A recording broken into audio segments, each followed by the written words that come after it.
Non, pardon.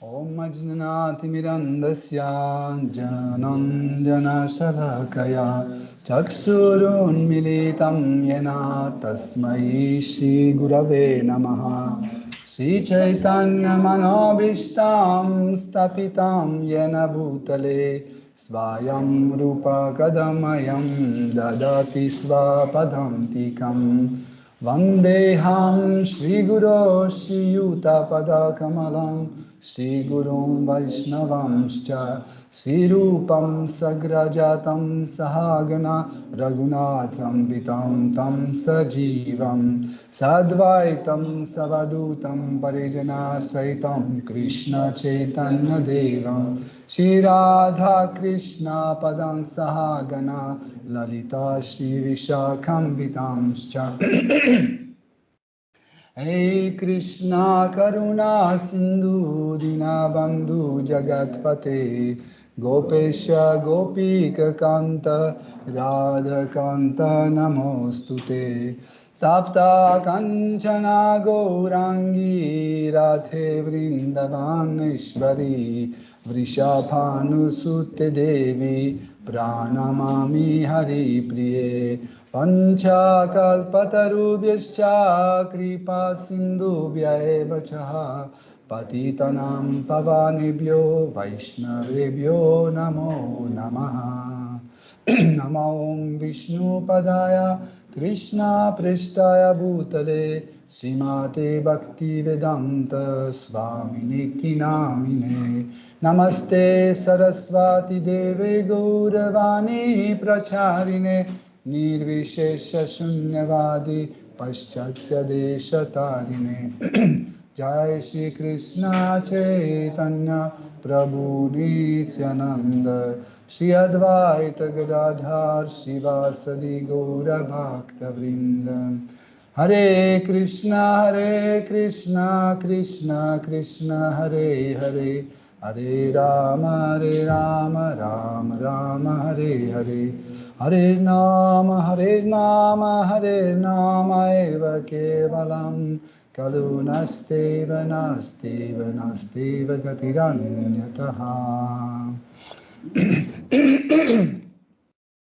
Jai Jai Shri Chaitanya Jaya Nityananda Jai Shri Chaitanya Jaya Nityananda Jaya Advaita Chandra Jaya Gaura Bhakta Vrinda Jaya Advaita Chandra Jaya Gaura Bhakta Vrinda Jaya Shri Chaitanya Jaya Nityananda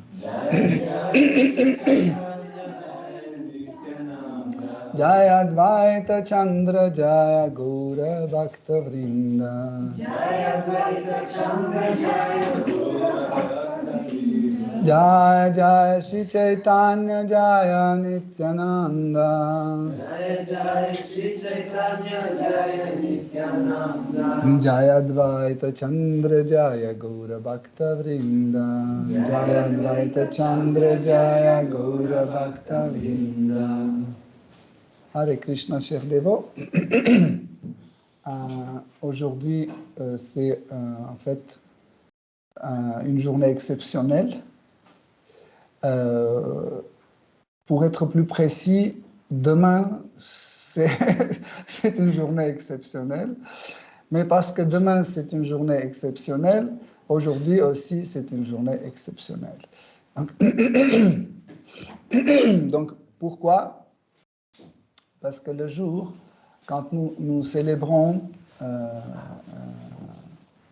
nous célébrons l'apparition de Krishna ou d'un de ses purs dévots, donc ce jour devient automatiquement une journée exceptionnelle. Donc, demain, c'est l'apparition de Sri Advaita Acharya, mais parce que demain, c'est une journée où tout le monde travaille, nous avons décidé de le faire aujourd'hui. Donc, nous allons essayer de comprendre et expliquer, plutôt expliquer avec les mots les plus faciles possibles qui est Advaita Acharya.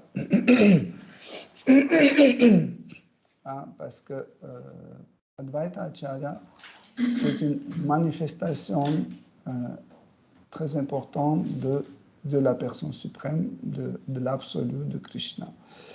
Donc, les Shastras expliquent en fait qui est Sri Advaita Acharya d'une façon assez intéressante. Vous savez que ce monde matériel, il a une évolution en fait, et en même temps une forme de dégradation de cet univers. Il y a le micro qui ne marche pas. Vérifie. Haribol, vous m'entendez?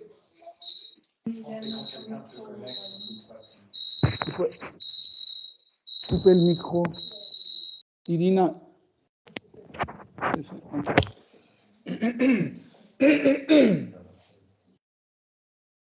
Donc, en fait, l'évolution dans ce monde matériel, il a une forme assez bizarre. Donc, cette forme d'évolution du monde matériel, c'est une forme de dégradation. En fait, d'habitude, quand on parle de l'évolution, on sous-entend que ça devient mieux en mieux, mieux en mieux, mieux en mieux. Mais dans le monde matériel, l'évolution va dans l'autre sens. C'est pire en pire, pire en pire, pire en pire. Okay? En fait, sur tous les plans, en fait. Soit c'est la plateforme mentale, soit c'est la plateforme de santé corporelle, plateforme relationnelle, scientifique, l'art, quoi que ce soit, en fait, cette évolution va vers une décadence, vers une chute, en fait, une dégradation. Et Seigneur Shiva, qui est une autre manifestation de Krishna, de l'absolu, qui rentre en contact direct avec cette énergie matérielle. Donc, il a vu cette dégradation de ce monde matériel et il était très inquiet. Pourquoi? Parce que Seigneur Shiva joue le rôle aussi où il prend la position d'un pur dévot de Krishna. Et chaque pur dévot, un pur fidèle de Krishna, est toujours inquiet pour les autres êtres vivants. Ça, c'est une particularité de pur dévot.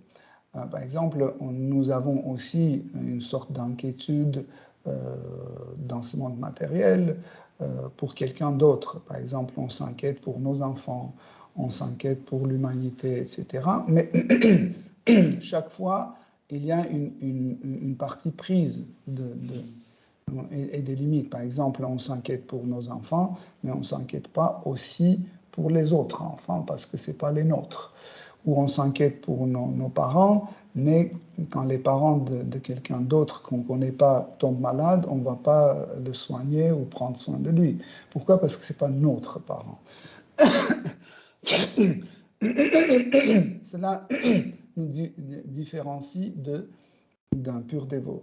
Tandis que Seigneur Shiva, qui prend la position d'un pur dévot, il s'inquiète pour tous les êtres vivants, peu importe leur nationalité, leur niveau de connaissance, leur forme, peu importe s'ils sont dans une forme humaine, végétale, minérale ou humaine, toujours Seigneur Shiva, il s'inquiète pour le bien de tout le monde, hein, sans faute. Et quand il a vu que Kali Yuga s'approche plus en plus, le quatrième âge de dégradation de cet univers, où tout devient difficile, tout devient dur, plus en plus court, temporaire, et toutes les mauvaises qualités augmentent, ainsi que dans Srimad Bhagavatam, il est décrit que certaines formes vivantes deviennent plus nombreux qu'avant. Par exemple, en Kali Yuga, plus en plus, les nombres des insectes augmentent, les nombres de bactéries, des microbes, des virus augmentent. Donc c'est Srimad Bhagavatam qui décrit ça. Pourquoi? Parce que Kali Yuga, c'est une période de l'univers qui est régnée par tamas, par l'ignorance. Donc, et tamas, l'ignorance, en fait, correspond le plus pour la conscience des êtres vivants de plus basse classe, comme les microbes, les insectes, etc., comme les minéraux. Et en méditant sur cette dégradation, Seigneur Shiva était complètement rempli par les sentiments de compassion. Et chaque fois, quand on a un problème, on va voir notre Père. Donc, Seigneur Shiva est allé voir Mahavishnu. Il a montré ses inquiétudes. Et Seigneur Vishnu, Dieu la personne suprême, il a dit, en réalité, entre moi et toi, il n'y a aucune différence. Nous sommes la même personne. Si tu t'inquiètes, moi je m'inquiète aussi. Donc je partage tes sentiments de compassion et Seigneur Vishnu l'a pris dans ses bras, il l'a serré, ils ont devenu une personne. Et cette personne est Advaita Acharya. Donc il est dit que Seigneur Vishnu, c'est la cause efficiente de l'apparition de cet univers, et Advaita Acharya, c'est la cause matérielle de l'apparition de cet univers. Donc le mot matériel, il faut comprendre correctement. Dans ce cas, le mot matériel ne signifie pas le contraire de spirituel.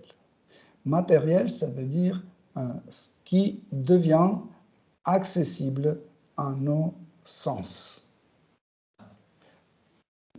En général, si on prend le terme en absolu, donc, par exemple dans le monde spirituel aussi, les choses se matérialisent, entre guillemets, se matérialisent grâce à Chit Shakti. Donc Chit Shakti donne la possibilité pour qu'on voit la personne, pour qu'on entende cette personne, pour qu'on touche cette personne. Okay? Tandis que si cette matérialisation, en fait, ne se passe pas, cette personne n'est pas accessible, n'est pas percevable. On ne peut pas la percevoir. Okay? Donc le mot matériel, dans ce sens, le mot matériel est utilisé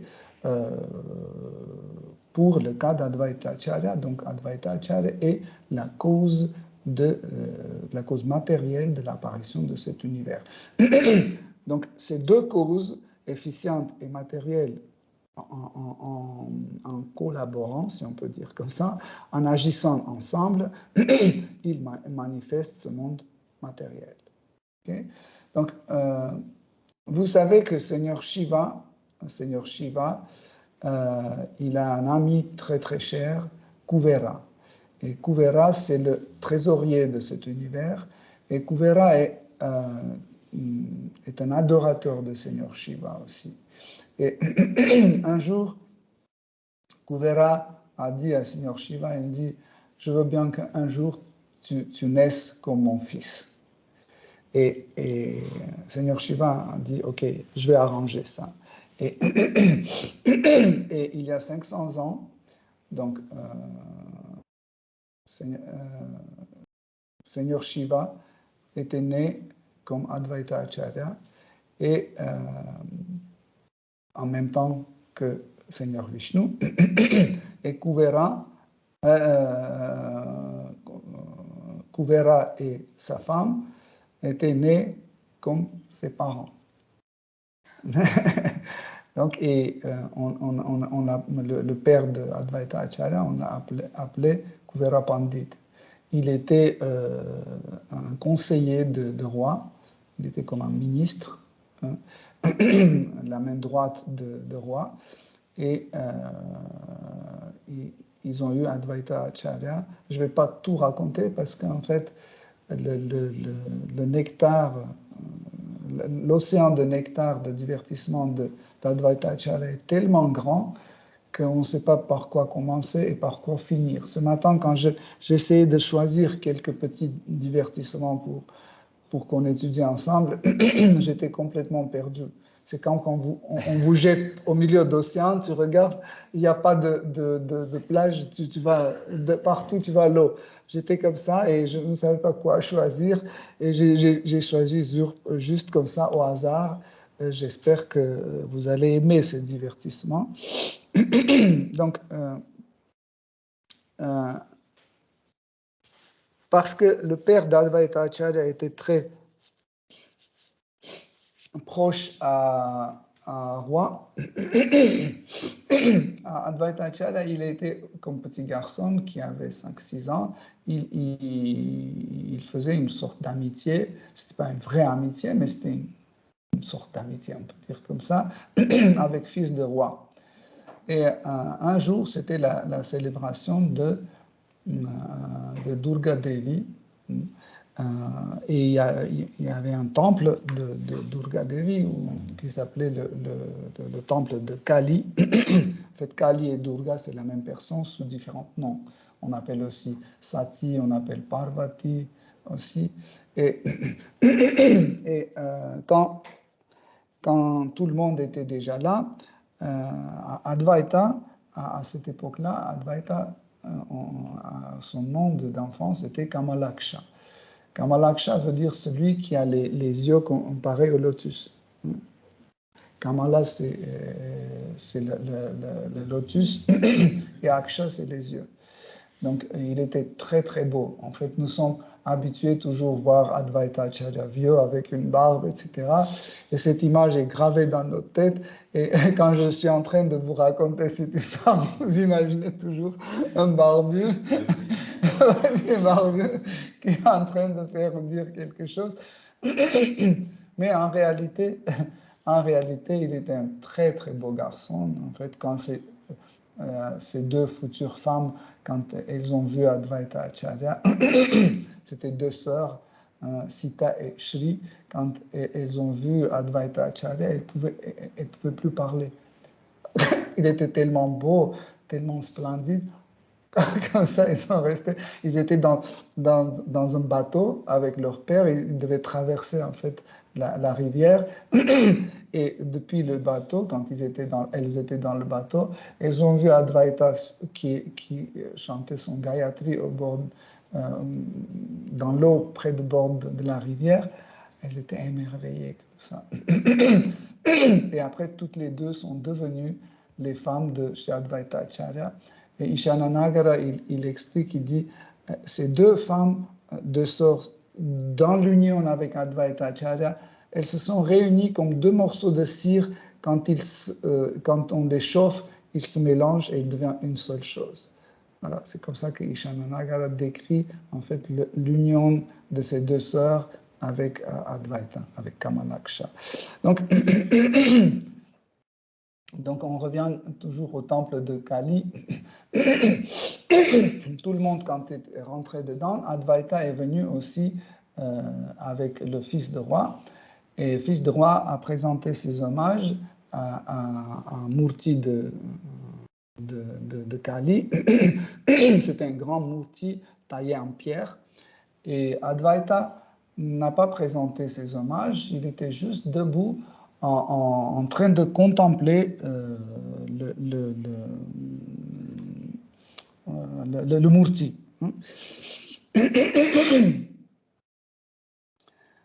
Mais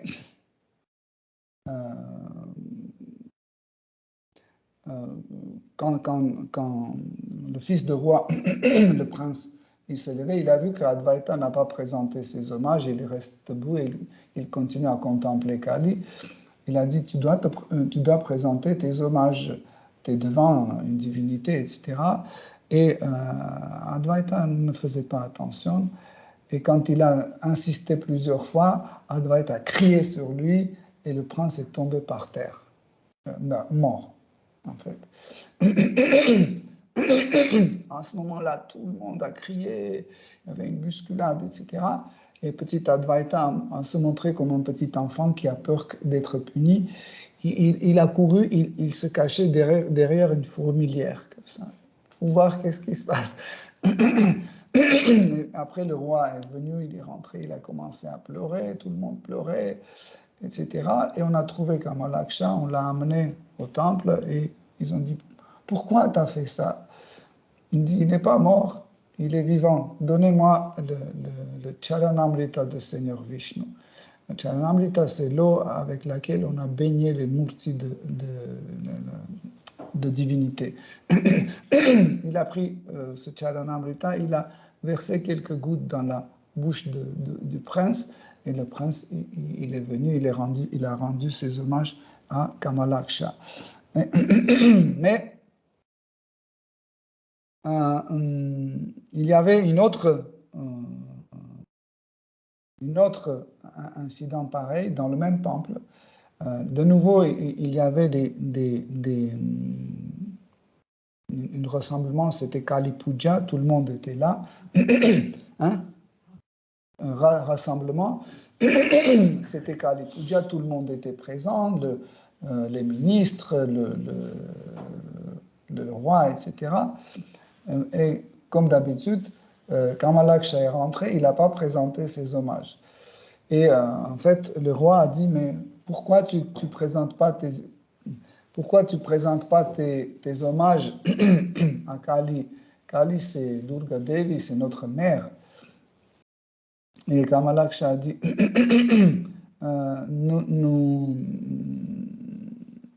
nous avons un seul objet d'adoration, c'est Seigneur suprême. Si on adore Seigneur suprême, toutes les autres divinités sont déjà adorées. Donc, moi, j'adore Krishna, j'adore Seigneur suprême, donc ce n'est pas la peine que je présente mes hommages. Donc, nous pouvons poser la question, oui, mais dans ce cas-là, nous qui adorons Krishna, pourquoi on fait l'adoration de maîtres spirituels, où on rend nos hommages aux autres divinités, etc. Tout simplement parce que il y a une forme de compréhension de l'adoration. Il y a l'adoration dans laquelle nous sommes complètement abandonnés en fait à cette personne, et les autres nous adorons comme les représentants de cette personne. Par exemple, Srila Prabhupada disait que je suis le représentant de Krishna. Mais vous ne m'adorez pas comme si je suis Krishna. Je ne suis pas Krishna. Même certains disciples entre eux parlaient que Srila Prabhupada c'est Krishna, etc. Quand Srila Prabhupada a entendu qu'il y a un discours pareil, il était très très fâché. Il disait non, je suis le représentant de Krishna, je ne suis pas Krishna. Ok, donc c'est Advaita Acharya voulait dire que j'adore déjà Seigneur Vishnu et Kali c'est une représentante de Seigneur Vishnu. Et il a expliqué au roi, si on arrose l'arbre, tout l'arbre, en fait, si on arrose les racines, tout l'arbre, y compris les feuilles, les branches, les fleurs et les fruits, sont automatiquement arrosés. Donc, ce n'est pas la peine que je le fasse. Et le père, Kuvera Pandit, le père d'Advaita, il était très gêné que son fils n'ait pas d'accord avec le roi. Et il a commencé en fait défendre le point de vue de roi. Il dit que Seigneur suprême a différentes formes, différentes manifestations de lui dans ce monde. Et Kali aussi, c'est une représentation, en fait, une manifestation de Seigneur suprême. Qu'est-ce qu'il y a de mauvais si on peut... qu'est-ce qu'il y a de mauvais pour qu'on l'adore? Et Kamalaksha a dit, si on a nombreux objets d'adoration, on peut être complètement, pardon, on peut être complètement perdu. Donc, plus en plus, quand on avance dans notre vie spirituelle, on doit plus en plus se concentrer sur une forme d'adoration et se concentrer sur cette forme. Quand on a 150 formes différentes et on se concentre sur tout d'une façon pareille, nous ne pouvons pas progresser spirituellement d'une façon correcte. Donc, et par la suite, il a dit, comment je peux accepter votre concept d'adoration si vous dites que je dois adorer la mère de cette terre, de cet univers, qui accepte comme offrande ses propres enfants tués. Parce qu'on offrait à Kali, on offrait les animaux, on faisait le sacrifice des animaux en disant que voilà, comme ça, on satisfait Kali et comme ça, elle sera contente. Mais Kamalaksha dit, quelle mère sera contente si on lui sacrifie ses propres enfants? Donc, c'est impossible. Kali ne sera jamais contente. Donc, ce que vous faites, c'est fautif. Mais quand même, son père, Kuvera Pandit, continuait à défendre la position de roi, parce que le roi était son ami. Il a dit que quand même, en offrant à Kali, en sacrifiant ces animaux après remontent directement au ciel, au paradis. Comme ça, on leur fait du bien. Donc, et là, tout de suite, Kamalaksha a donné une très, très bonne réponse. Il a dit, s'il existe une méthode aussi simple d'aller sur les planètes édéniques, pourquoi dans ce cas-là nous faisons tant d'austérité, on suit les règles, des prescriptions, on peut vivre comme on veut et juste on sacrifie, on tue un animal, on offre et c'est tout. Et en fait, il a vu que son père est un peu perturbé, il ne sait pas quoi dire, mais parce que le père d'Advaita, Kuvera Pandit, il était aussi un gourou dans la société, il était accepté comme gourou et il ne voulait pas, Kamalaksha ne voulait pas jouer avec l'autorité de son père et il a dit, ok, donc je vais faire comme tu me diras. En fait, il voulait pas que l'autorité de son père comme gourou ne soit pas perturbée. Là, ça, c'est vraiment une position d'un très bon disciple envers son gourou. Donc, le disciple ne doit jamais faire quelque chose qui peut en fait mettre une ombre sur la réputation de son gourou.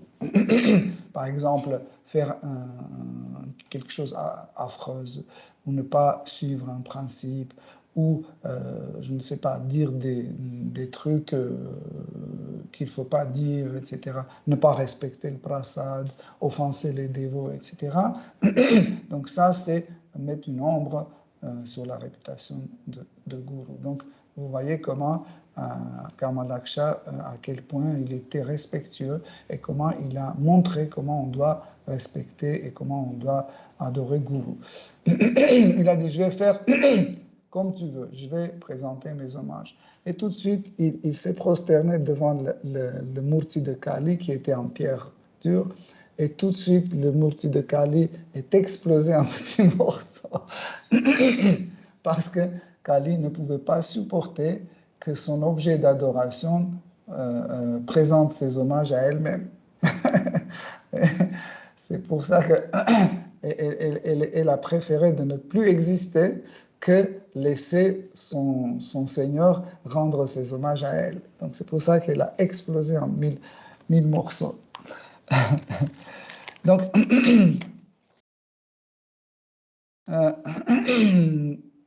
donc je fais un grand saut quand Advaita Acharya a pris le sannyas. Il a pris le sannyas l'ordre de renoncement. Regardez si le chauffage est sur 26. sinon augmenter. C'est bon?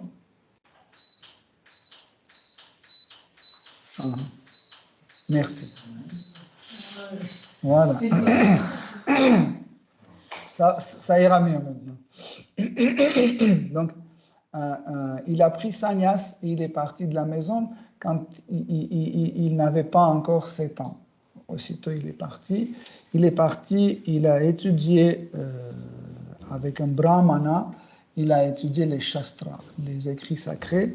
Ce qui est intéressant, dans Advaita Prakasha, Ishananagara ne donne pas le nom de brahmana, il dit juste brahmana. Donc, on ne sait pas qui était cette personne, mais il a pris les cours, en fait, avec ce brahmana. Donc, par la suite, il a fait une grande parikrama. Il est allé même en Badarikashram où il a rencontré Srila Vyasadeva, il a rencontré Narayana Rishi et beaucoup d'autres grands sages qui sont toujours présents dans Badarikashram, au Himalaya. Et après, il y avait plein d'autres divertissements. Je regarde l'heure toujours. Il y a plein d'autres divertissements qui s'est passé. Jusqu'au moment où Advaita Acharya s'est installé à Shantipur. Donc, avant de s'installer à Shantipur, il est devenu le disciple de Madhavendra Puri, le grand dévot de Sri Krishna, de Sri Chaitanya Mahaprabhu. Donc, Madhavendra Puri était aussi comme un objet d'adoration pour Sri Chaitanya Mahaprabhu. Et quand quelqu'un disait que moi j'ai rencontré un jour Madhavendra Puri, tout de suite Sri Chaitanya Mahaprabhu le prenait dans ses bras comme si il embrassait Madhavendra Puri. C'était aussi cher. Même il y avait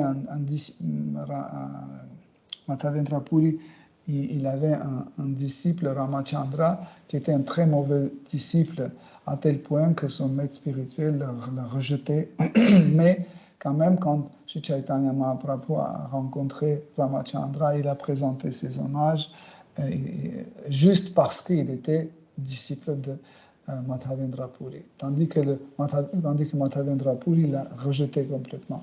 À tel point, il aimait Madhavendra Puri, Sri Chaitanya Mahaprabhu. Donc, quand Advaita Acharya s'est installé à Shantipur, pourquoi il s'est installé à Shantipur?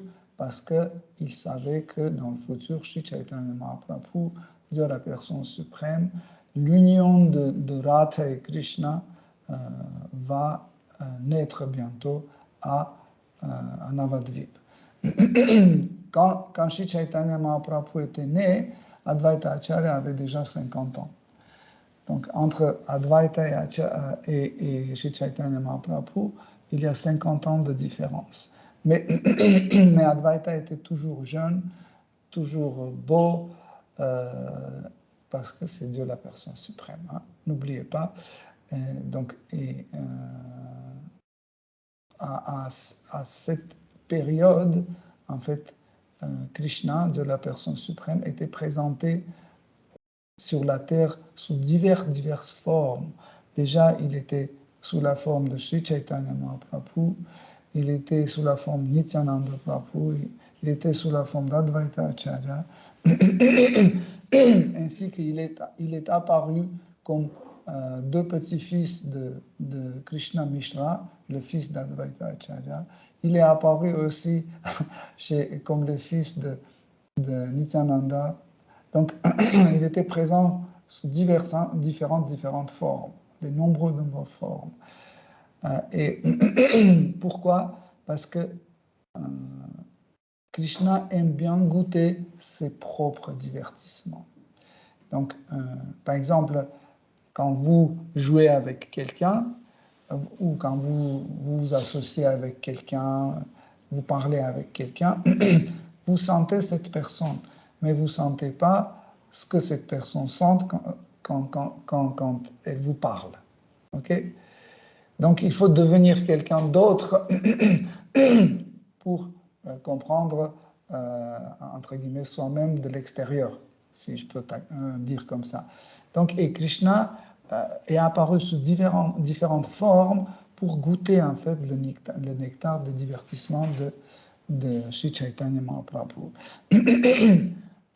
Haridas Thakur, que vous connaissez bien, en fait, Haridas Thakur, à l'âge d'à peu près de 5 ans, est venu chez Advaita Acharya, il est devenu son disciple et il est resté très très longtemps, il servait dans l'ashrama d'Advaita Acharya. Et le jour quand Haridas Thakur voulait partir, Advaita Acharya a failli mourir parce qu'il aimait tellement Haridas Thakur qu'il n'arrivait pas à se séparer de lui. Tous les brahmanas pensaient que Haridas Thakur, parce qu'il était né dans une famille musulmane, il n'a pas le droit de rentrer dans les maisons des hindous. Et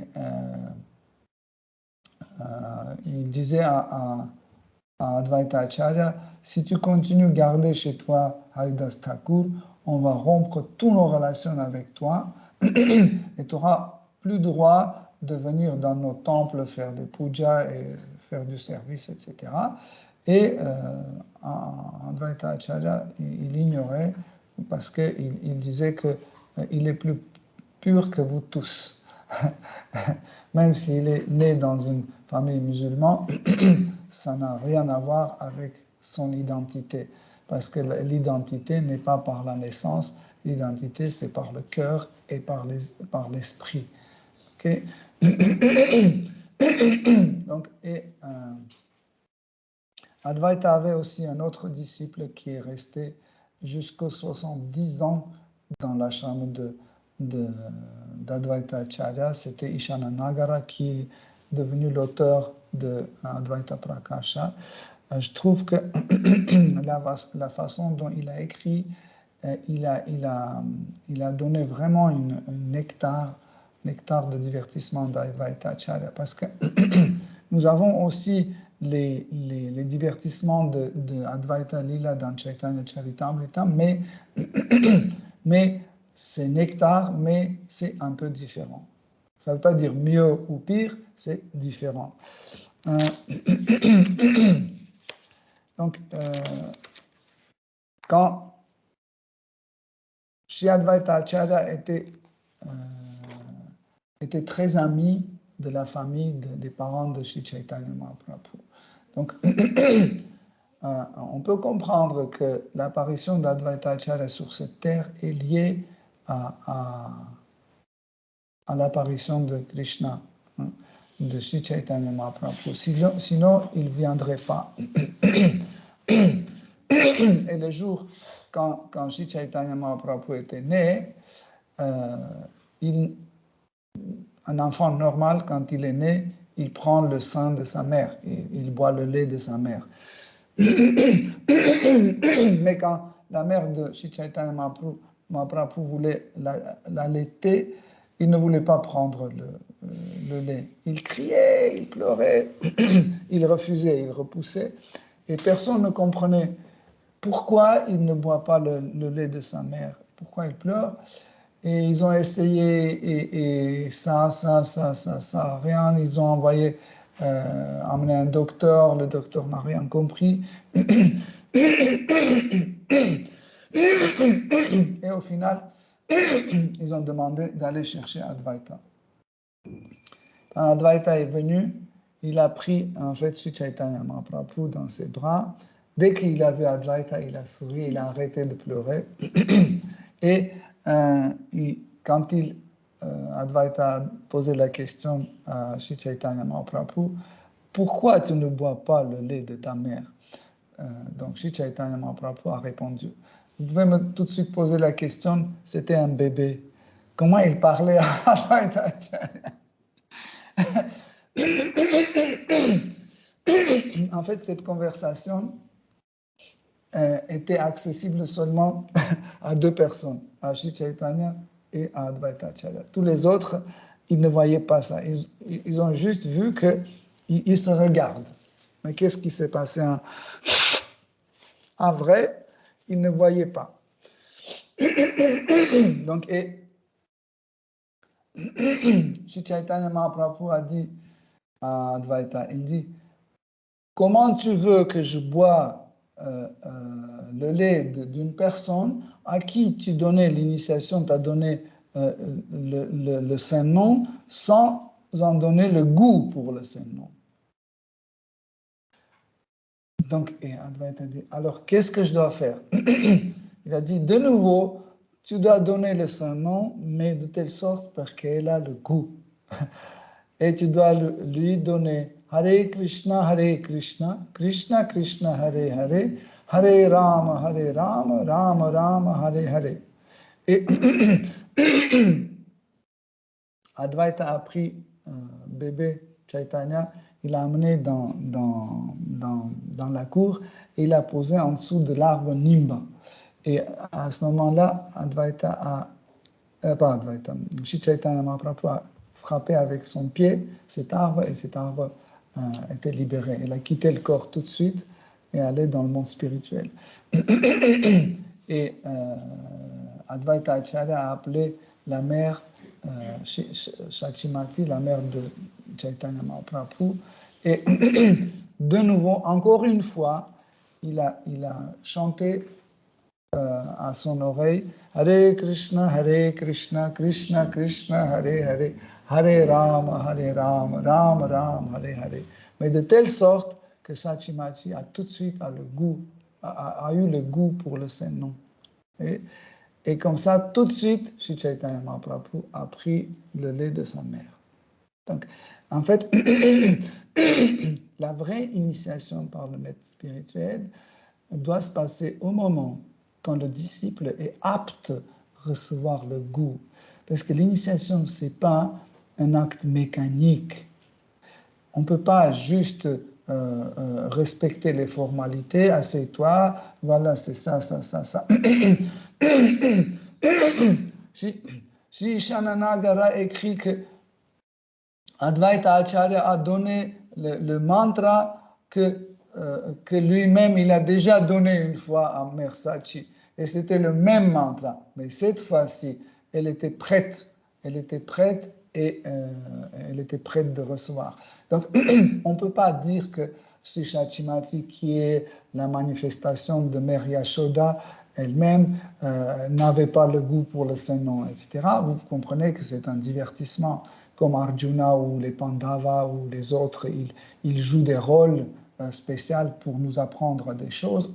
Dans ce lit-là, dans ce divertissement, pareil, en fait, il joue divers rôles pour qu'on puisse comprendre. Et là, Sri Chaitanya Mahaprabhu voulait absolument montrer que l'initiation, ce n'est pas une formalité, l'initiation, c'est la transmission de goût à son disciple. Et dans 10 offenses de ces noms, vous rencontrez une offense qui dit de ne pas donner le Saint-Nom à celui qui ne croit pas. Ce n'est pas la question que dans ce cas-là, on doit arrêter de chanter Hare Krishna dans la rue. Non. Il s'agit de l'initiation. Quand on dit donner le Saint-Nom à quelqu'un qui ne croit pas, il s'agit de l'initiation. Quand vous chantez dans la rue et les non-dévots entendent, ça ne veut pas dire que vous commettez une offense à Saint-Nom. C'est pas Namaparata, non.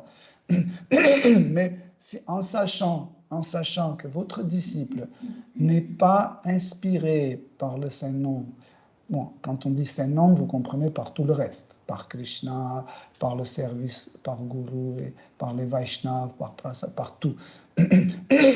Quand il n'est pas encore la vraie foi à tout ça, on ne doit pas l'initier. Okay? Il faut attendre jusqu'au moment où le disciple soit prêt, le disciple sera mûr, quand sa foi va augmenter à tel point pour qu'il lui donne. Parce que souvent, ce qui se passe, on voit que le disciple, il fait beaucoup d'efforts, et quand il est initié, tout est arrêté. Il ne fait plus rien, et on voit que une foi n'était pas assez forte. Donc, c'est ça, en fait, une des nama apparata qu'on vient de citer, quand on donne le Saint-Nom à quelqu'un qui n'est pas convaincu, qui n'est pas assez mûr, qui n'a pas le goût et l'humeur de service, de bhakti. Okay? Donc, par la suite, Ishananagara dit que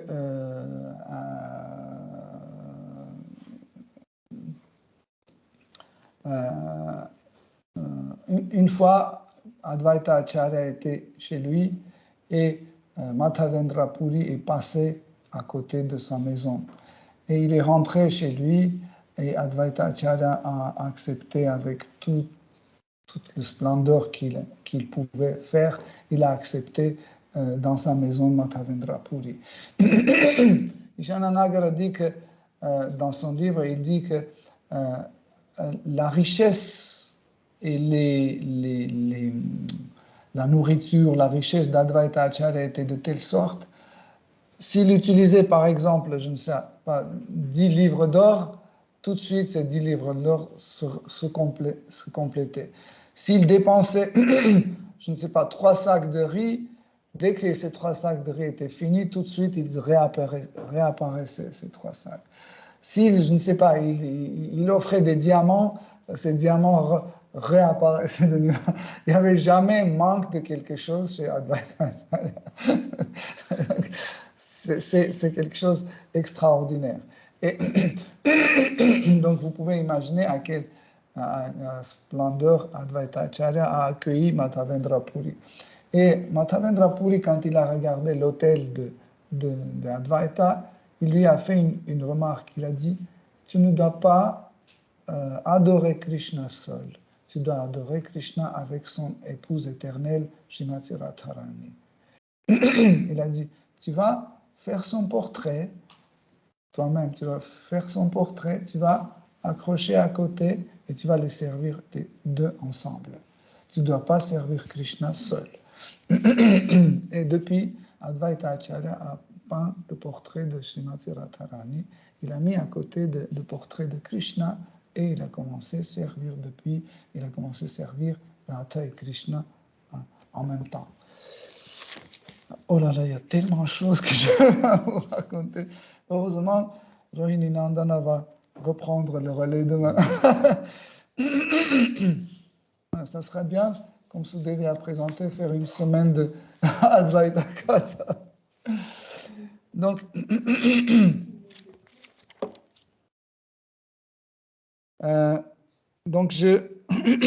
y a un autre lila, je reprends Chaitanya Charitamrita.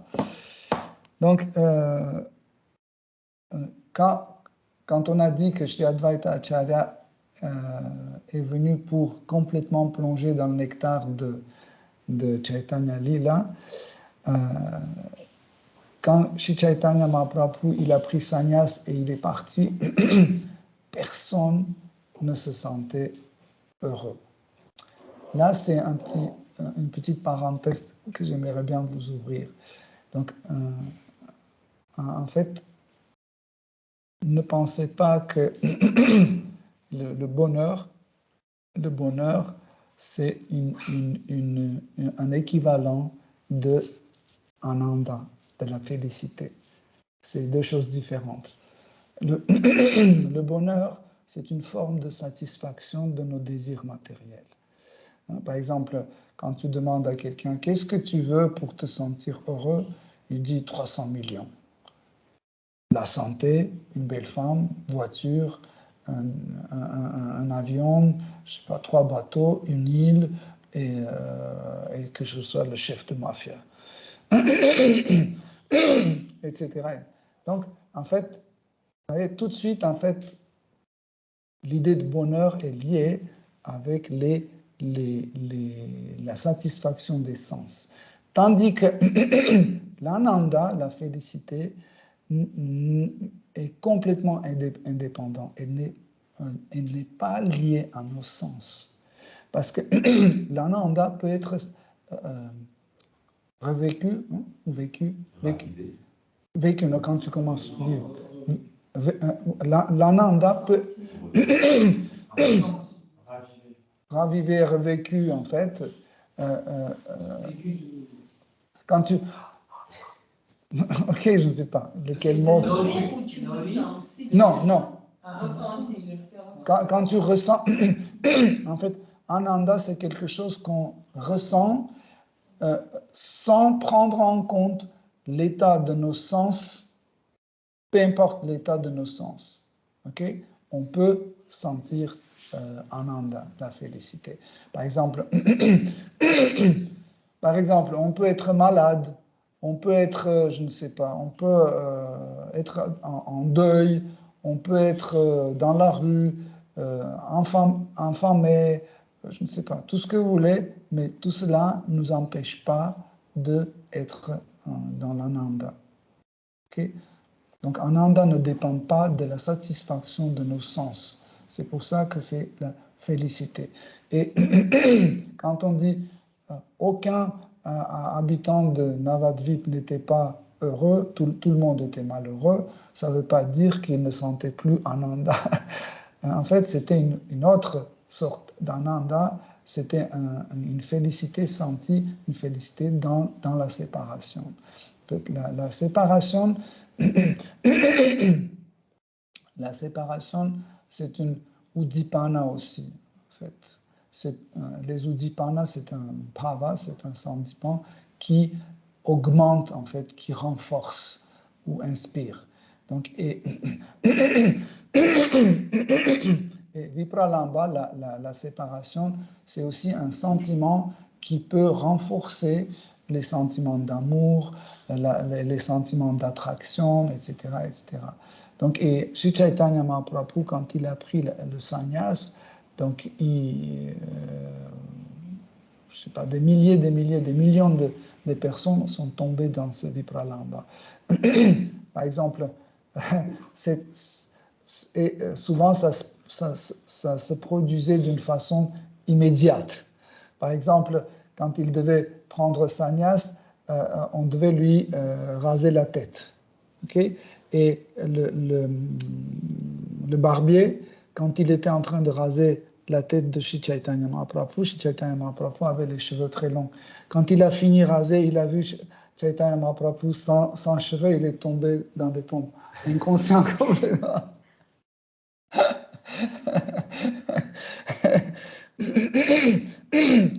Aussi, quand Sri Sachimata l'a vu dans cet état-là, sans cheveux, il l'a pris, Sri Chaitanya Mahaprabhu était déjà en sannyas, mais il l'a pris, il l'a mis sur ses genoux, et il commençait à embrasser tout son visage comme ça. Ça ne se fait pas, on ne peut pas embrasser sannyasi, même si tu es sa mère, tu ne peux pas faire ça. Mais elle, c'était différent. Elle embrassait, elle voulait voir son visage, elle caressait sa tête, elle voyait qu'il n'a plus de cheveux, mais elle voulait voir les traits de son visage, mais elle n'arrivait pas parce que ses yeux étaient pleins de larmes et tout était flou. Elle essuyait ses yeux pour de nouveau essayer de voir comment il est son fils, elle n'arrivait pas parce que les yeux coulaient sur Chaitanya Mahaprabhu, tout était flou. C'est extraordinaire. Donc, quand Sri Chaitanya Mahaprabhu prit sannyas, et il a décidé d'aller il a décidé d'aller à Vrindavan et jusqu'à la fin de sa vie rester à Vrindavan dans le lieu sacré. Donc, il était complètement en extase, il ne connaissait même pas le chemin.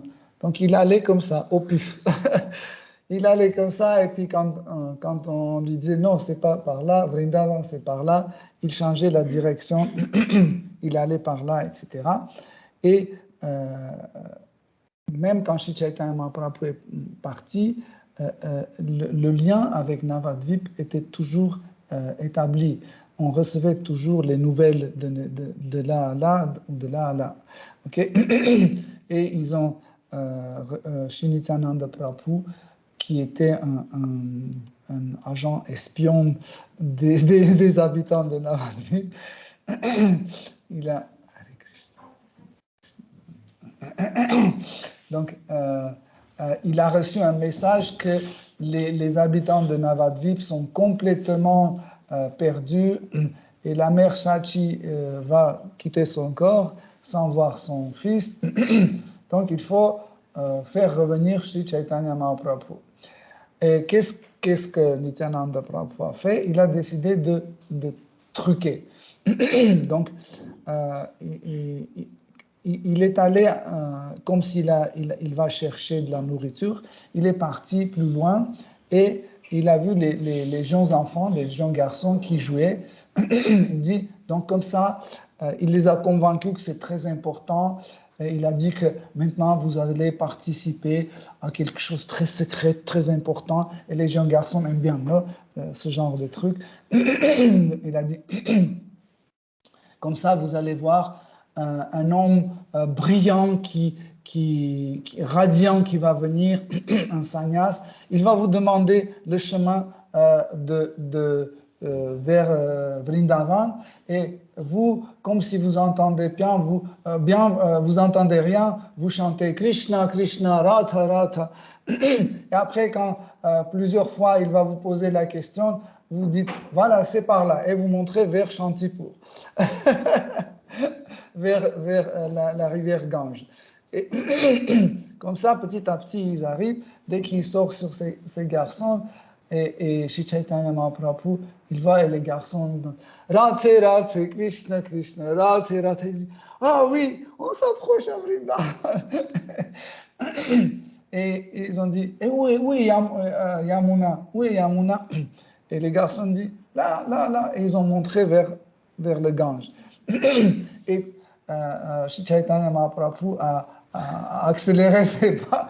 Et dès qu'il a vu le Gange, il a dit oh, Yamuna! Et il se jetait dedans, il a présenté ses hommages, il a pris le bain et il a commencé à glorifier Yamuna, etc. En ce moment-là, tout près, Advaita Acharya, à l'autre rive, hein? Autre rive. L'autre côté de la rive. L'autre côté de la rive, avec déjà un bateau tout près. Il était là, et dès qu'il a vu, il est arrivé. Il est sorti, il s'est rapproché à Sri Chaitanya Mahaprabhu, qui frissonnait parce qu'il avait juste un kaupina, et il faisait un peu froid, et il n'avait pas d'autres échanges de vêtements, parce qu'il était un sannyas. Et dès que Chaitanya Mahaprabhu, il a vu Advaita, il a dit Advaita, qu'est-ce que tu fais à Vrindavan? Pourquoi tu es venu à Vrindavan? Et Advaita a dit où es-tu? Là-bas, c'est Vrindavan. Vrindavan, c'est là, où es-tu? Où tu es? Et tout de suite, il a sorti, il a donné un nouveau kaupina pour qu'il mette quelque chose de plus sec. Il l'a séché. Il a dit, mais, il a dit, alors, c'est quoi? C'est pas Yamuna? Il a dit, non, c'est la Gange. Il a dit, donc c'est Nityananda qui m'a menti. Et Advaita a dit, non, Nityananda n'a pas menti. En réalité, tu es là où la Gange et Yamuna se croisent. Donc, ce côté-là, c'est Yamuna, ce côté-là, c'est Gange. Là, tu t'es baigné dans le côté de Gange, donc il n'y a aucune faute. Tu t'es baigné dans le Yamuna, donc il y a Advaita, Nityananda, tu n'as pas menti, tu t'es baigné dans le Yamuna, côté Yamuna. Donc après, il a pris et il l'a amené dans sa maison. Et quand ils sont arrivés à Shantipur, et tout le monde était là, des milliers de personnes sont entourées de la maison d'Advaita Acharya. Et tout le monde chantait Hari, Hari, Hari. Et Advaita a dit à Sri Chaitanya Mahaprabhu, en sachant qu'il respecte très strictement l'ordre de sannyas, de renoncement, il a dit s'il te plaît, j'ai cuisiné un peu de riz et quelques petits légumes. C'est très austère, mais s'il te plaît, si tu veux bien, on peut le partager ensemble. Chaitanya a dit ok, on va partager. Et quand ils ont arrivé, ils ouvrent la porte.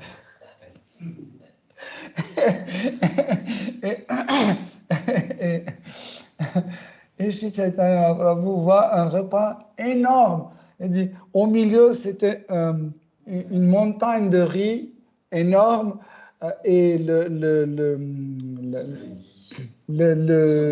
sommet de cette montagne de riz était doré de ghee. Ils ont versé tellement de ghee dessus qu'il était jaune et doré. Et par la suite, Krishnadas Kaviraj Goswami, il commence à raconter en détail tout ce qu'il y avait sur cette table. C'était par terre, mais c'était une table quand même. Et en général, dans Chaitanya Charitamrita, Krishnadas Kaviraj Goswami, il ne rate pas l'occasion pour décrire les plats présentés à Krishna. Vous pouvez dire, mais comment il pouvait savoir qu'il n'était pas là? Comment ils pouvaient savoir qu'est-ce qu'il y avait sur la table, qu'est-ce qu'ils ont mangé? Par exemple, qu'est-ce qu'il y avait à la maison de Sarvabhauma Bhattacharya? Ou qu'est-ce qu'il a mangé là ou là ou là? Comment ils pouvaient faire? En réalité, Krishnadas Kaviraj Goswami a écrit Chaitanya Charitamrita dans une profonde méditation.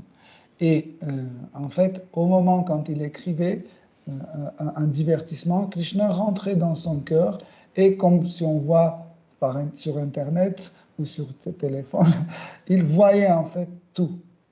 C'était visualisé pour lui et comme s'il regardait ce qu'il y avait sur la table et il décrivait. Il regardait s'il y avait des repas avec des fleurs de banane, il écrivait. Il regardait, il décrivait comme ça. C'était vraiment extraordinaire.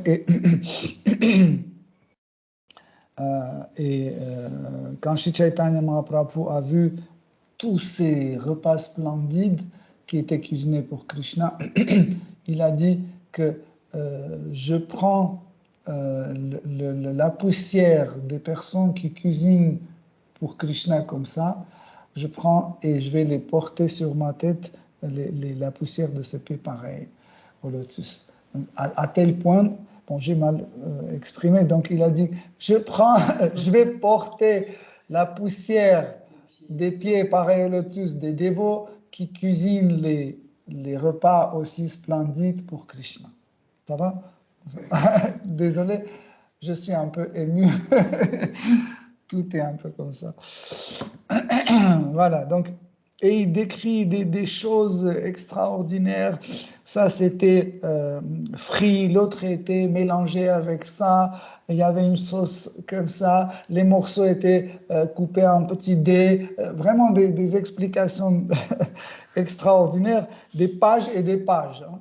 Les salés, les sucrés, comme ça. Et on peut dire, mais est-ce que qu'est-ce que ça n'a rien à voir avec la spiritualité, c'est juste le repas, mais c'est pas comme ça parce qu'en fait, vous savez qu'il y a la description de prasad, de nourriture offerte à Krishna, et la nourriture offerte à Krishna, c'est pas juste une nourriture, c'est une prasad, c'est la miséricorde de Krishna. Il décrit comment les courgettes blanches étaient cuisinées dans le lait, et tout vraiment, si on avait le temps, je pouvais tout lire, comment il y avait des pétales de riz trempés dans le riz sucré, dans le lait concentré, Bref. Et après, il dit, de toute façon, tous ces plats qui étaient là, c'est impossible à décrire. Bref, je passe en fait. Et après, quand, quand ils ont participé à Bogaharati, quand ils ont participé à cette adoration à l'autel, Sri Advaita Acharya a invité Nityananda et Sri Chaitanya Mahaprabhu, il l'a invité pour qu'il prenne prasad. Et Sri Chaitanya Mahaprabhu a dit à son serviteur Mukunda et Haridas, ils ont dit que venez manger avec nous, mais tous les deux ont refusé. Et Mukunda a dit que je vais manger après parce que j'ai plein de choses à faire, s'il restera quelque chose. Et Haridas a dit que je suis le plus déchu de tous les âmes pécheurs. Je mangerai un peu de prasad, mais dans la rue, pas ici dans la maison. Et en fait, Sri Chaitanya Mahaprabhu, quand il voyait cette attitude de Haridas Thakur, ne pas faire mal les autres, toujours être aussi héroïque, se sacrifier pour les autres, etc., que cela lui déchirait le cœur. Hein. En fait, cette attitude de Haridas Thakur, en fait, était dans l'humeur de une des formes de Virarasa. Hein, un jour, quand on va étudier Virarasa, vous allez voir, c'est une des formes de Virarasa. On appelle rasa chevaleresque. Okay? C'est une des rasas secondaires, mais cette rasa chevaleresque a différentes formes.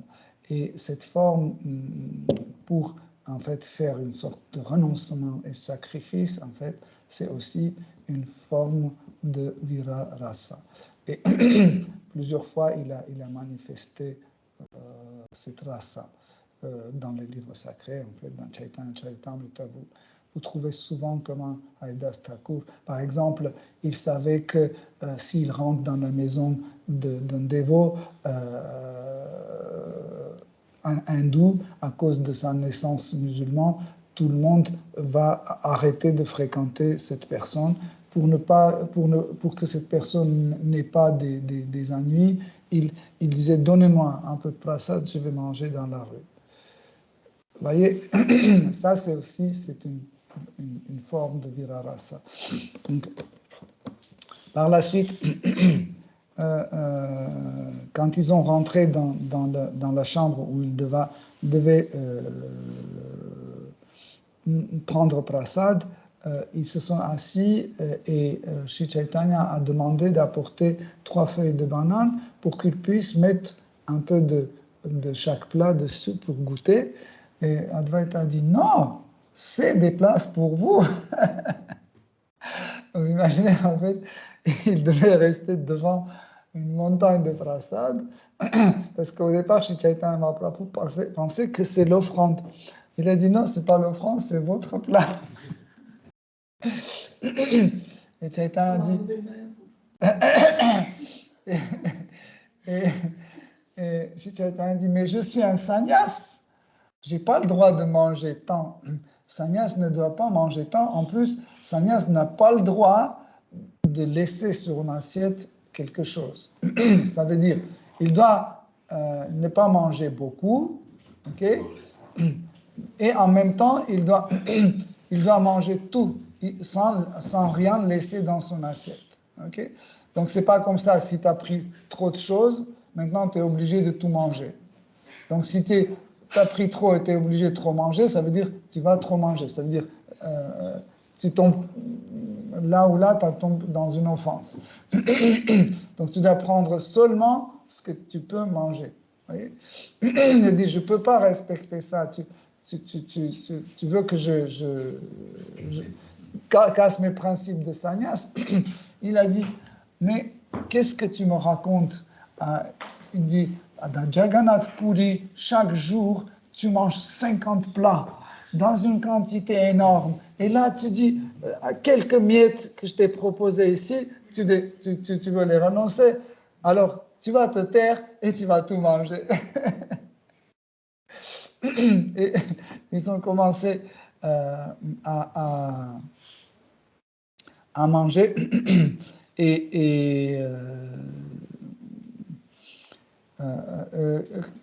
Dès que Sri Chaitanya Mahaprabhu, il mangeait un peu, par exemple, il mangeait la moitié de pot, tout de suite, Advaita remplissait l'autre moitié. Il dit, mais j'ai déjà à peine mangé la moitié. Il dit, c'est pas grave, on s'occupe de ce que tu n'as pas mangé.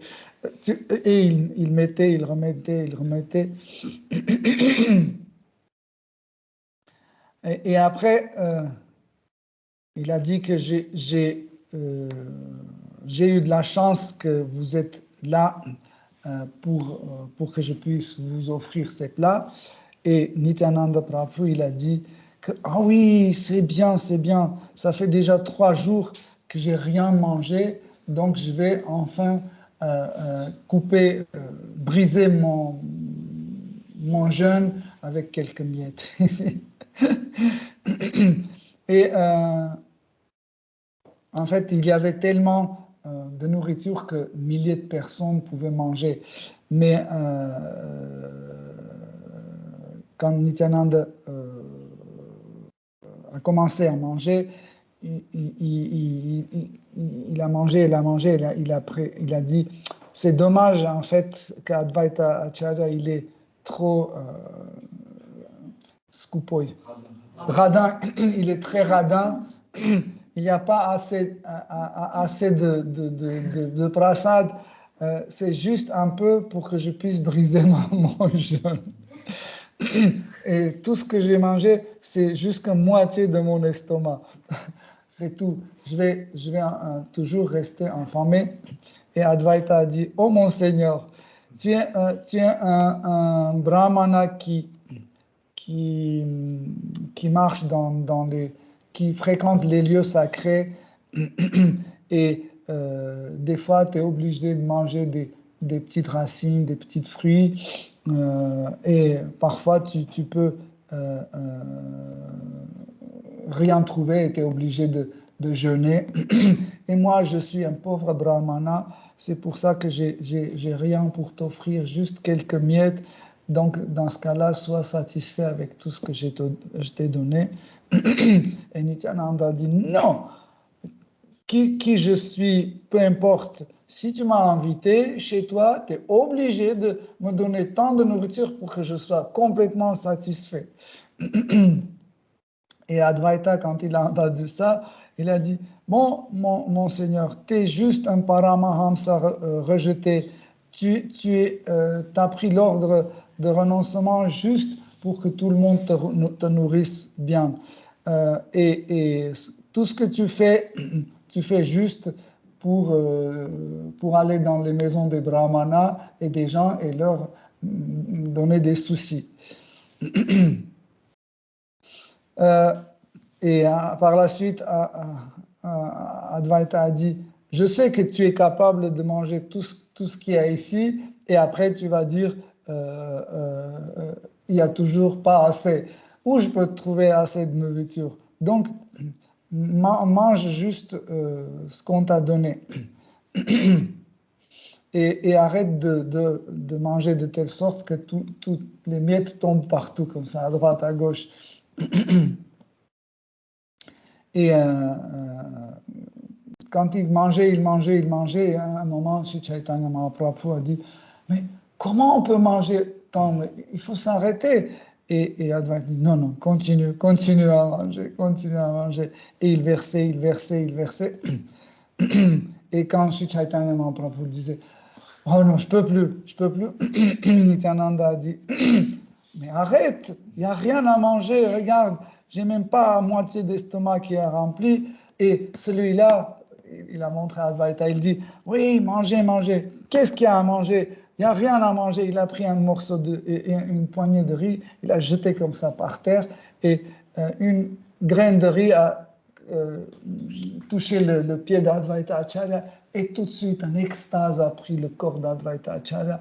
Il a sauté, il a commencé à chanter et danser.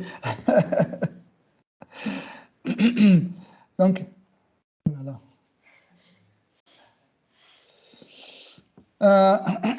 Et Advaita Acharya, il a commencé à chanter et crier. Il a dit, oh mon cher Nityananda, je suis un pauvre brahmana malheureux. Je t'ai invité chez moi et maintenant je cueille les conséquences de ça. Tu es quelqu'un qui n'a aucune descendance correcte. On ne sait pas d'où tu viens et tu es fou par ta nature. Et comme ça, tu es venu pour me transformer aussi en fou. C'est pour ça que tu as jeté ce riz, pour que je devienne aussi un fou comme toi. Et Nityananda Prabhu a dit que tu as fait une prasad aparatha. Tu as dit que prasad, c'est des restes de mon repas. Et tu es un offenseur. Et Nityananda a dit, tu peux en fait racheter tes péchés si tu invites une centaine de sannyasis et tu les nourris bien. Et Advaita Acharya a dit, voilà, j'ai déjà eu une expérience avec un sannyasi comme toi et plus jamais j'inviterai aucun sannyasi chez moi. Par la suite, quand ce divertissement est passé à un autre divertissement, donc les dévots de Navadvip sont arrivés, ils ont commencé à chanter et danser. Et je passe parce que il y a une description extraordinaire de cette danse et de ce festin dans lequel Advaita Acharya, il dit, ça fait plusieurs jours, il a dit à Chaitanya Mahaprabhu, il a dit, ça fait plusieurs jours que par la ruse, tu essayais de m'échapper. Mais maintenant, tu es chez moi et maintenant, je vais t'attacher et je vais te garder ici et tu ne peux plus t'échapper.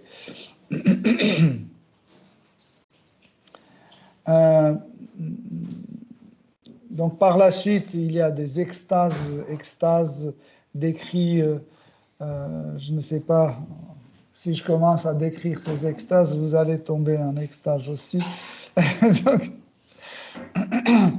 et par la suite, il y a l'apparition dans ce lieu, il y a l'apparition de la mère de Sri Chaitanya Mahaprabhu. Donc, quand elle est arrivée, Sri Chaitanya Mahaprabhu est tout de suite présenté ses hommages à Mère Sachi et elle a commencé à pleurer et comme je vous ai déjà décrit, elle n'arrivait pas à voir le visage de son fils parce que tout était flou, les larmes coulaient tellement que tout ce qu'elle voyait, c'était trop flou. Chaque fois, elle essuyait, mais elle n'arrivait pas à comprendre. Et elle a essayé de comprendre comment est son fils par la voie tactile. Vous comprenez?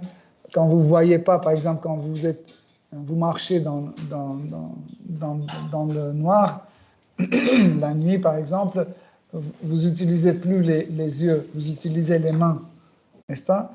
Comme ça, par palpation, vous dites, ah, ça c'est la table, ça c'est le mur, ça c'est la chaise, ok? Donc, et parce que les yeux de Mère Sachi étaient pleins de larmes, elle ne voyait pas. Tout était tellement flou qu'elle ne voyait pas et ça coulait. Ça, c'était le Ashru Sattvika Bhava. C'est un extase qui ne s'arrêtait pas chez elle, et pour voir comment est son fils, en fait, elle utilisait la même méthode de palpation. Elle a touché la tête, elle a vu qu'il n'a pas de cheveux, elle a touché son corps, elle a senti que son fils a trop maigri, comme toutes les mères pensent que leur fils est toujours maigre, il ne mange pas assez, que leur belle-fille ne le nourrit pas bien, etc. Donc elle pleurait et aussi, en fait, pour le sentir, elle embrassait tout son visage comme ça, les yeux, le nez, tout partout, elle embrassait son fils. Et par la suite, elle a dit, cher Nimai, Nimai c'était un autre nom de Sri Chaitanya Mahaprabhu, elle a dit, ne sois pas aussi cruel comme ton grand frère qui a pris sannyas et il a parti et depuis je ne l'ai plus vu.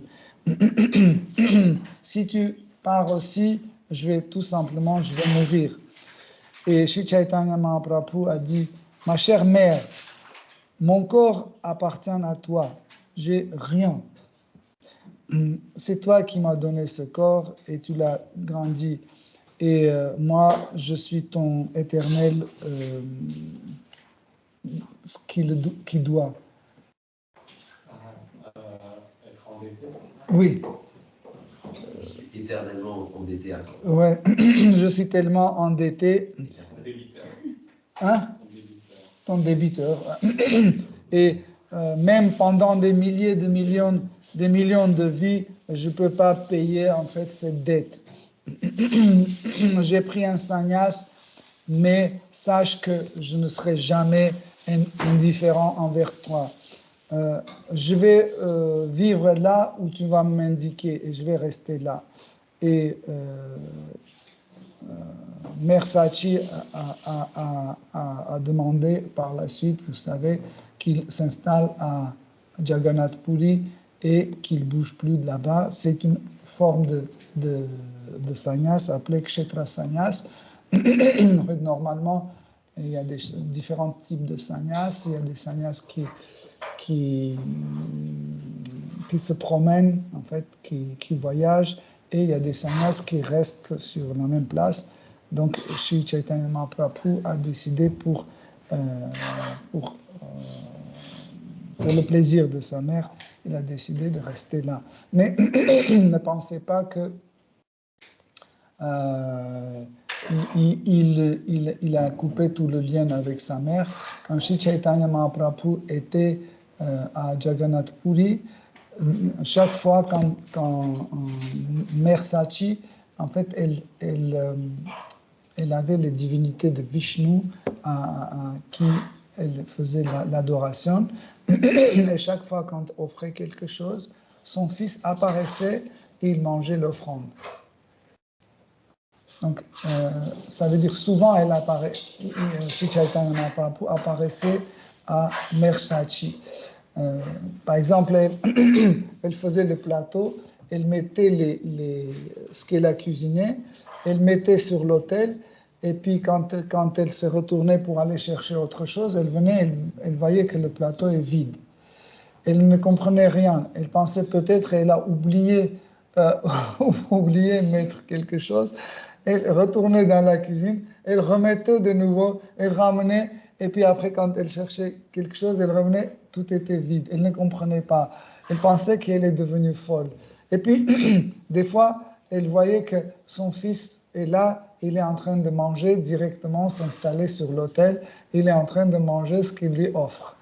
Et des fois, elle tombait par terre sans conscience, elle ne comprenait pas ce qui se passe, mais c'est Sri Chaitanya Mahaprabhu qui venait la voir régulièrement, il venait la voir. Une fois, elle a eu aussi un lila extraordinaire aussi. Une fois, elle a cuisiné pour son fils, ok, et elle a mis en fait tout ce prasad, elle l'a servi dehors, dans la cour, et puis quand elle est allée dans la cuisine pour chercher encore quelque chose, elle a vu que Chaitanya et Nityananda sont en train de manger le prasad. Elle était tellement contente, elle est allée dans la cuisine pour emmener encore plus. Quand elle a retourné, elle a vu qu'à côté, c'est Krishna et Balaram aussi sont assis et ils se battent pour le prasad. Et Krishna et Balaram disent à Nityananda et Chaitanya, vous êtes des imposteurs, ça c'est notre mère et c'est notre demeure. Allez-vous-en. Et Nityananda et Chaitanya disaient non, c'est notre mère et c'est notre demeure. Allez-vous-en. Et ils se battent. Et toute la cour était dans le prasad. Ils étaient complètement couverts de prasad comme ça. Et quand Mère Sachi a vu ça, elle est tombée par terre sans conscience que ça.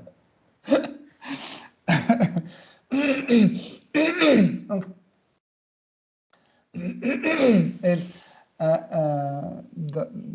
elle a demandé à Shri Advaita Acharya, elle a dit, tant que Shri Chaitanya Mahaprabhu va rester dans ta maison, s'il te plaît, est-ce que je peux cuisiner chaque jour? En fait, c'est moi qui va cuisiner et tous les dévots étaient très contents. Et depuis tout son séjour que Chaitanya Mahaprabhu était là, c'est Mère Sachi qui le nourrissait, c'est elle qui cuisinait pour lui. Donc, tout le monde mangeait le prasad de Sachi Mata, c'était extraordinaire.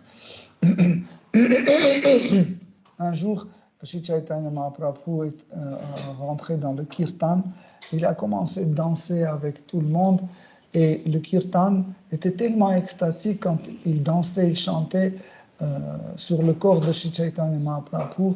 Il y avait différents symptômes de sattvika bhava qui faisaient effrayer Mère Sachi. Par exemple, quand il avait l'extase stamba sattvika bhava, donc il restait comme ça, comme une colonne immobile comme ça, il ne pouvait ni bouger, ni dire, ni parler comme ça. Elle était effrayée. Oh, mon fils, qu'est-ce qui se passe, etc.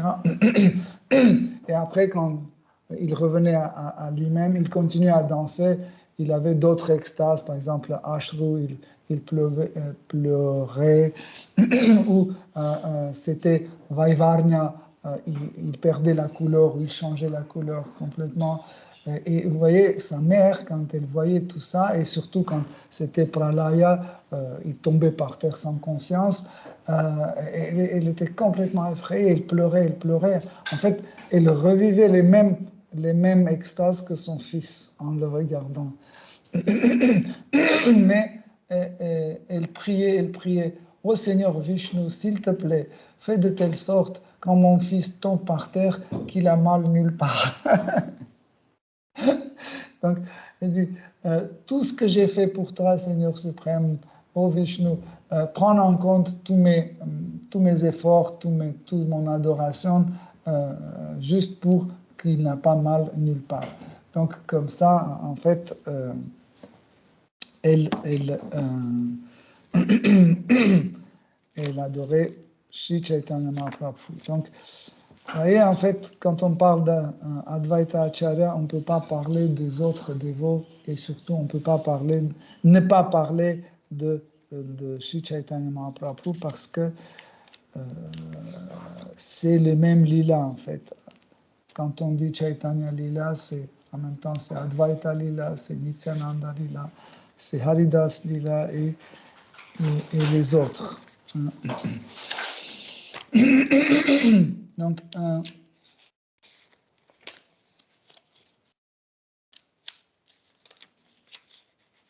ne sais pas, il y a tellement de choses.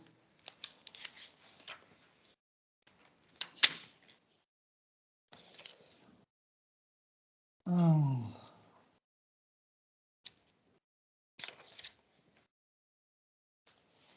Ok, Hare Krishna. J'ai peur de rentrer dans les autres lilas parce que je ne veux pas que ça soit coupé comme ça. Hare Krishna. Merci beaucoup de partager ce plaisir avec nous. Si vous avez des questions, des commentaires, d'autres épisodes à partager. Moi, j'avais juste une question par rapport à la relation entre Nityananda Prabhu et Advaita. En fait, pourquoi elle paraissait si... ils paraissaient tellement en contradiction, les deux, et ils se faisaient tout le temps la guerre, en fait. C'est souvent quand on lit Chaitanya Charitamrita et on voit que il y a toujours une sorte entre guillemets querelle entre Nityananda et Advaita. En réalité, c'est quand des rasas secondaires qui se manifestent. Okay? C'est les rasas secondaires qui se manifestent et on pense que c'est des mauvaises relations. Non. En fait, dans les relations Advaita et Nityananda, il y avait, parmi les rasas secondaires, il y avait Hasya Rasa aussi. En fait, c'est les relations dans lesquelles, en fait, on provoque le rire, ou chez Krishna, ou chez les dévots. En fait, n'importe quel rire ou n'importe quel sourire qui existe, on ne peut pas appeler Hasya Rasa. Okay? Il faut que ça soit absolument lié à Krishna. Okay? Ou c'est Krishna qui fait rire, ou c'est nous qui faisons rire Krishna. Okay? Donc Hasya Rasa peut être différent. Il y a différents types de Hasya Rasa et il y a différents types de manifestations de Hasya Rasa. Donc, et Nityananda et Advaita relation, c'est le type de Hasya Rasa où ils font rire Krishna. Ils font rire Sri Chaitanya Mahaprabhu et les dévots. C'était une source de plaisir pour Chaitanya et pour les dévots de les voir tout le temps se chamailler. Oui, c'est pour ça que ça c'est une sorte de rasa, mais sachez que pour que ça soit Hasya Rasa, pas juste un rire, il faut que ça soit ou c'est Krishna qui fait rire, ou c'est nous qui faisons rire Krishna. Ou pareil, par exemple, si je pleure parce que j'ai perdu mon téléphone, c'est pas Ashru Satvika Bhava. Okay? Parce que ça n'a rien à voir. J'ai perdu un bien matériel et je pleure parce que je dois dépenser encore des sous et c'est tout. Mais si c'est lié à Krishna, même si j'ai perdu le téléphone parce que j'avais une image de Krishna dedans et j'ai nulle part, et c'est pour ça que je pleure, là c'est Ashru Satvika Bhava. Vous comprenez la différence? Hare Krishna. Parfois, on dit que le modèle idéal de Grihastha Ashram, c'est Shivatacharya et Malini Devi. Et parfois, on dit aussi que c'est Advaitacharya et Siddhartha Thakurani. Du coup, je voudrais savoir quelles sont de part et d'autre les qualités qu'on devrait retenir ou prendre comme modèle. Je sais qu'il y en a une infinité, mais parfois, il y a certaines qualités qui ressortent plus chez un couple de Grihastha que l'autre. Et en particulier chez Advaita Acharya et Siddhartha Thakurani, lesquels on pourrait relever. En fait,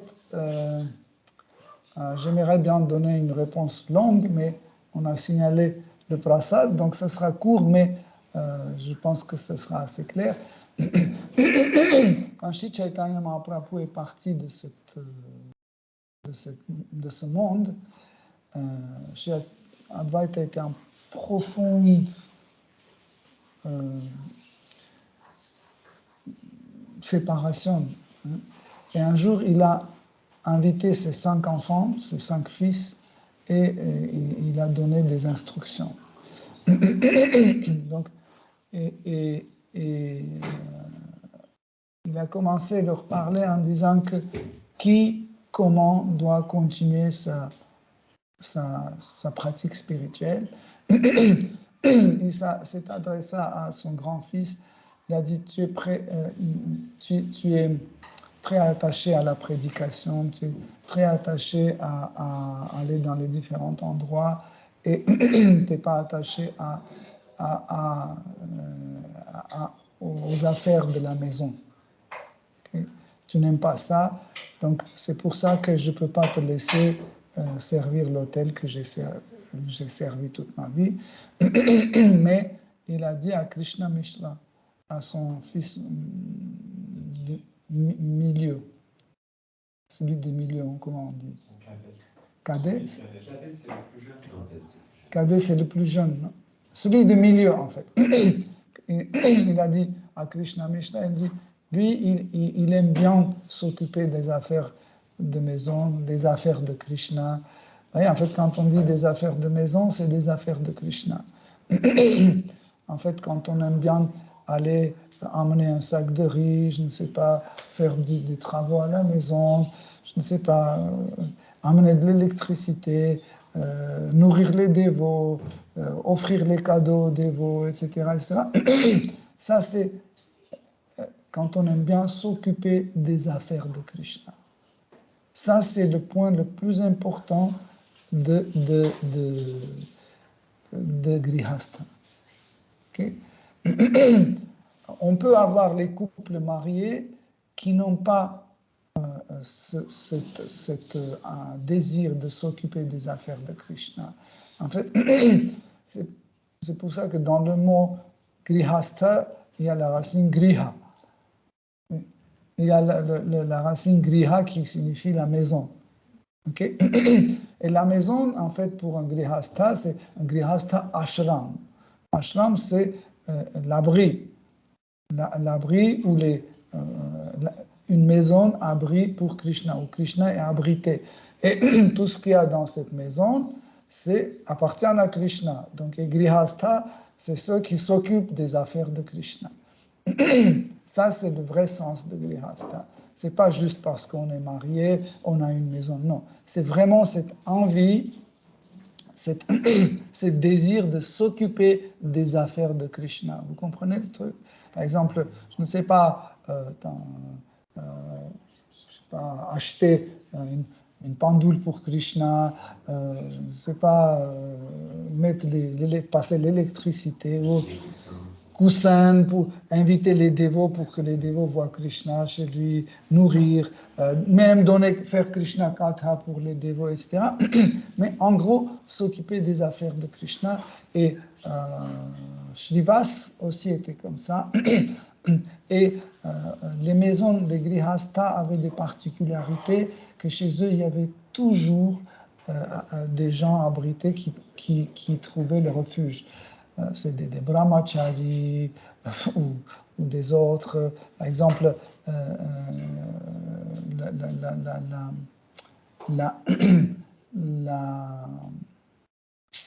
la sœur de Shrivas qui a perdu son mari, mais elle a eu la petite Narayani, la future mère de Vrindavan Das Thakur. Elle vivait aussi avec lui. Donc il y avait plein de monde qui vivait avec les Grihastha. Et Grihastha, ils ont cette nature de donner l'abri aux autres. Voilà. Tandis que les brahmacharis, sannyas et les autres, même s'ils le font, ce n'est pas leur goût. Ils n'aiment pas ça trop. Donc les vrais Grihastha, c'est ceux qui aiment bien s'occuper des affaires de Krishna. Bon, il y avait aussi un excellent Grihastha, c'était Shivananda Sena.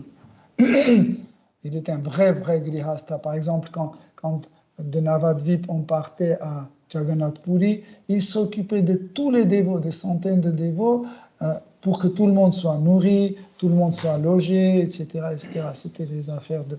Ça, c'est l'humeur de Grihastha. Hare Krishna, merci beaucoup pour votre attention. Shri Advaita Acharya ki jai, Shri Shananagara ki jai, Shri Krishna Das Kaviraj Goswami ki jai, Shri Chaitanya Charitamrita ki jai. Shri Sachi Sutta Advaita Chandra Gadadhar Shivasadi Gaur Bhakta Vrinda ki jai. Toute gloire aux dévots assemblés. Jai Prabhupada, Vancha Kalpatarubhishcha, Kripa Sindhubhya Cha Patitanam Pavanebhyo Vaishnavebhyo Namaha. Wow! Il s'est prosterné, il a pris les assiettes, il s'est prosterné.